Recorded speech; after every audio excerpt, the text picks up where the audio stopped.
Agora eu vou resolver os exercícios do livro, da página 122, sobre deslocamento de equilíbrio. O 21, ele tem um texto ali que fala sobre a chuva ácida. Aí ele diz o seguinte: a reação entre trióxido de enxofre e água ocorre na atmosfera, produzindo uma solução de ácido sulfúrico e pode ser representada pela equação apresentada aqui. Quais as modificações seriam necessárias para diminuir o rendimento em produto dessa reação? Bom, pelo que estava mostrando a reação, ela tem um ΔH negativo, ou seja, o lado que leva à formação do ácido sulfúrico é uma reação exotérmica e o lado contrário é endotérmico. Então, significa que se ocorrer uma redução da temperatura, vai favorecer a produção do ácido sulfúrico. Então, uma das medidas para diminuir essa produção seria aumentar a temperatura, que daí o equilíbrio desloca para o lado oposto e vai acabar reduzindo a quantidade de H2SO4 produzido. O que mais? Nós também poderíamos fazer o seguinte: reduzir a concentração do SO3, porque quando a gente reduz a concentração do SO3, o equilíbrio desloca para a esquerda e ele vai reduzir a produção do ácido sulfúrico. Então, por que eu não posso reduzir da água? Porque considera-se que a água que está na atmosfera, né? E não tem como você fazer essa redução, isso aí é uma coisa climática, né? Depende da umidade do dia.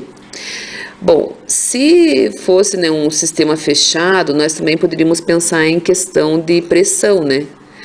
Como nós temos aqui somente o SO3 como gás, né? Seria 1 mol de gás do lado de cá, seria um aumento da pressão, desculpa, uma redução da pressão deslocaria para o lado do SO3.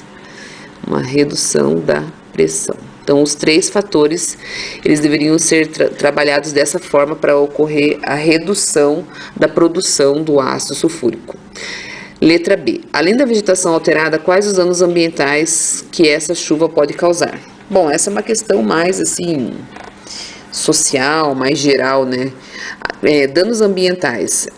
Além dessa vegetação que é alterada, então ele vai modificar o pH dos solos, que daí acarreta num problema para os agricultores que vão ter que fazer a correção do pH, e também modifica o pH dos rios, podendo causar uma mortandade de peixes, ok? 22. O pentacloreto de fósforo é um agente clorador utilizado na preparação de compostos organoclorados. Ele pode ser obtido por borbulhamento de cloro em tricloreto de fósforo, um líquido a temperatura ambiente, para a reação em equilíbrio. Aí nós temos essa reação aqui, mais energia aqui no final. Então a gente considera, dessa forma que está apresentada a equação, que a energia está saindo. E isso quer dizer que é uma equação exotérmica. Aí o que vai ocorrer? Indique qual é o efeito em relação ao rendimento de formação dos produtos para cada um dos seguintes fatores sobre o equilíbrio inicial. Se eu adicionar PCl3, o equilíbrio desloca para o lado dos produtos e isso vai aumentar a sua produção. Remoção do Cl2. Se eu removo o Cl2, o equilíbrio desloca para o lado do Cl2. E isso vai diminuir a produção do PCl5. Resfriamento do sistema. Quando a gente resfria o sistema, a gente vai favorecer o lado exotérmico, que é o lado onde está o PCl5. Então, ele vai aumentar a produção. Número 23 tem um gráfico, parecido com esse aqui que eu fiz. Não está muito bom, mas é mais ou menos assim. Descreva o que acontece quando se aumenta a concentração do H2. Então, vejam, nós temos aqui as três substâncias em equilíbrio. Aí, nesse tempo aqui, que não tem exatamente uma marcação no gráfico, observa-se que a concentração do hidrogênio aumentou. Então, significa que ele foi colocado de maneira externa, alguém colocou H2 nessa reação. Quando coloca o hidrogênio, o iodo que estava em equilíbrio, ele sai do seu estado de equilíbrio, ele reduz a sua concentração, porque reagiu com esse hidrogênio aqui. Lembre-se que sempre o próprio sistema, ele tem a tendência a amenizar o efeito que esse desequilíbrio causou. Então, como foi acrescentado o hidrogênio, o iodo vai lá para reagir com ele, para diminuir aquela concentração a mais que foi colocada. Como ocorre a reação entre esses dois, acaba aumentando a concentração do produto, já que a reação entre eles vai formar o ácido iodídrico, então acaba formando mais ácido do que antes do equilíbrio, quando estava em equilíbrio ainda. Então, descreva o que acontece quando aumenta a concentração do H2. Então, dá para escrever assim, que o iodo reage com o hidrogênio que foi acrescentado, produzindo uma quantidade maior de ácido iodídrico. Essa é a letra A. Letra B. Copie o gráfico no caderno e indique onde o equilíbrio é estabelecido após a perturbação do aumento do hidrogênio. Então, vai ser depois aonde ele ficou retinho. No gráfico aqui que eu desenhei, tá tudo meio torto, né? Então não dá para ter certeza em que local que é, mas também nem no gráfico original do livro, porque ele não traz assim nenhuma unidade de tempo para você dizer, em tal tempo começou a ter o equilíbrio novamente, tá bom? Então fica assim mesmo. Continuando, na página 122, exercício 24, diz assim, preveja o comportamento do equilíbrio. Então, nós temos essa reação química aqui, Quando se adiciona uma concentração de N2. Como o N2 está do lado direito da equação, quando se adiciona, desloca-se para o lado esquerdo. Redução do NH3.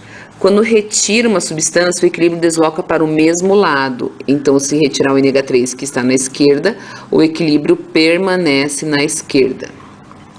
E se ocorrer a remoção da água, que está do lado direito, o equilíbrio desloca para o lado onde estava a água, que nesse caso é o lado direito. Número 25.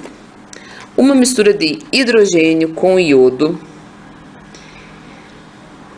e iodeto de hidrogênio, todos a 0,55 atm, foi introduzida em um recipiente aquecido até 1056 graus Celsius. Nessa temperatura, o Kc é igual a 46. A pergunta é o seguinte: nessas condições, HI tem mais tendência a se formar ou a se decompor em H2 e I2? Bom, com esse pouco de dados que nós temos para analisar, a gente vai levar em consideração o Kc. Lembrando que Kc seria a concentração do HI elevado ao quadrado, dividido pelo do H2, vezes o I2.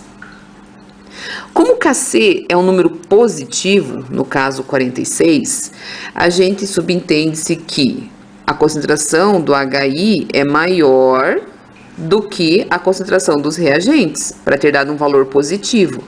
Então, nesse caso, nós observamos a tendência a se formar mais HI do que hidrogênio e iodo, por causa do valor positivo do Kc ser igual a 46. 26. Para essa reação aqui, indique para que lado é favorecido o equilíbrio quando. Então, só vamos lembrar uma coisinha. Quando você tem um delta aqui no final, delta negativo, menor que zero é negativo, significa que essa reação que está indo sentido o delta é exotérmica e a outra é endotérmica, quando o delta é negativo. Aí a pergunta é, para que lado que vai favorecer o equilíbrio se eu aumentar a concentração de NO2? Esqueci de pôr o 2 aqui. Se eu aumento a concentração desse lado, desloca para o lado oposto. Então, a resposta é direita. Aumentar a temperatura. Aumento de temperatura favorece o lado endotérmico, que nesse caso é o lado da esquerda. Aumento da pressão tem a ver com os gases. 2 mols de um lado e 1 mol do outro. Aumentou a pressão, desloca para o lado que tem o menor número de mols, que no caso é a direita. Redução do N2O4. Então, aqui está o N2O4 reduzindo, desloca para o lado onde ele fica mesmo, que no caso é o lado da direita. E o último exercício, em relação à atividade anterior, se a temperatura for aumentada, o valor numérico da constante de equilíbrio. Então, ó, estão falando de temperatura. A temperatura, ela altera o valor do Kc, certo? O Kc nessa reação aqui, ele seria concentração de N2O4 divididos por concentração do NO2 elevado ao quadrado. Aí, o que acontece? Para que se a temperatura for aumentada, ela vai favorecer o lado endotérmico, que é a substância que está aqui embaixo. Então, como vai aumentar a concentração dessas substâncias aqui, a tendência é que o Kc diminua. Letra B é a resposta.